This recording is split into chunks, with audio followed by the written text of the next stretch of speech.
Thank you very much, Mr. Speaker, and also President of the Senate, Honorable Bejra, my big brother, Your Excellency. I'm very honored to be here. If truth be told, this is the first time I'm sitting in anything that has a semblance of parliament. So thank you for giving me a rich experience. You've achieved so much in 5 years. I'm told you've mentored about 1,000 people, you've had 65 sit-ins, you have gone to 5 countries. This is the first bicameral youth legislature. There's a lot that you have to be proud of. And I can say without a shadow of doubt that the Youth Impact Parliament is not just some institution in the Volta region. It's not even limited to a national organization. You are regional, you are continental, and you are global, and there's a lot to be proud of. The youth agenda is an important one because according to the Ghana Statistical Survey, about 57% of Ghana's population is under 25. The UN has some statistics as well that among the poor people in this world, 2/3 are young people, and they do not have a voice at the table. So it's a matter of whether we are going to invest in young people and use them to be able to achieve the progress and the development that we want, or we are going to keep their voices shut down. And I believe that the government of His Excellency President Mahama is doing quite a lot to be able to amplify the voices of the young people. And I believe one previous speaker made allusion to that. His Excellency has set up a new ministry for youth development and empowerment under Honorable George Opariado. There's a national apprenticeship program, and 300 million Ghana cedis has been allocated to it as a budget. There are various portals that people are using to be able to access it. There's a Jumawura program, 100 million Ghana cedis has been allocated to it. There's a 1 million coders program, and I'm told that within 48 hours, 94,000 people applied for it. There's a no-fee stress, the 24-hour economy. So the point is that these are not distant promises. These are things that the government is being deliberate in taking steps to achieve. And the question is how young leaders like your good selves can position yourselves to take advantage of this situation. Now, in order to keep it short and straight to the point, I'll just outline 4 quick areas that I want to draw your attention to as you celebrate your 5th anniversary. The first one has to do with a reset of all of us, our mindsets.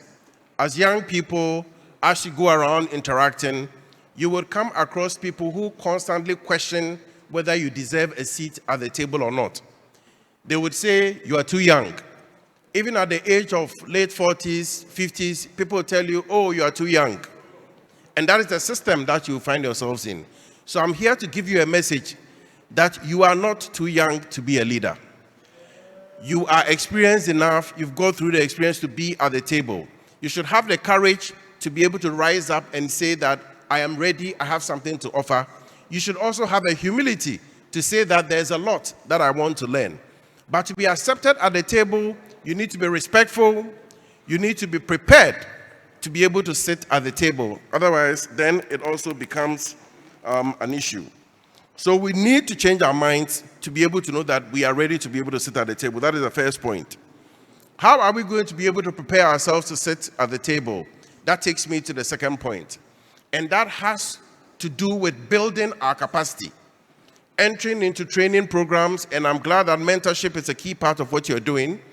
There are local scholarship opportunities with the Ghana Scholarship Secretariat that we should look out for and put in applications for. Internationally, we have the Chevening Scholarship. Many of you know Shamima Muslim. Shamima Muslim, as a young graduate, applied for the Chevening Scholarship, took her to the UK for 1 year, all the expenses paid. Today, she is back serving her country in a big capacity. I went through a British Council leadership program, assessment program, fully paid for. We have the Mandela Washington Fellowship. All of these opportunities are there to sharpen your leadership. We have the MasterCard Foundation, lots of scholarships there. So it is time to look out for these opportunities, apply for them, get the chance to be able to further your education, whether it is in governance, whether it's in public health, whether it's in social sciences, whatever it is, where your interest lies, look for these opportunities and build your capacity. The third point has to do with getting into the arena. That is stepping into the place where the action is. It may be that you want to be an MP, but even that is further down the line. There are assembly level positions happening in your communities. There are all kinds of opportunities happening where you can engage, where you can hold leaders accountable, where you can step up to the plate and, offer to be part of community initiatives.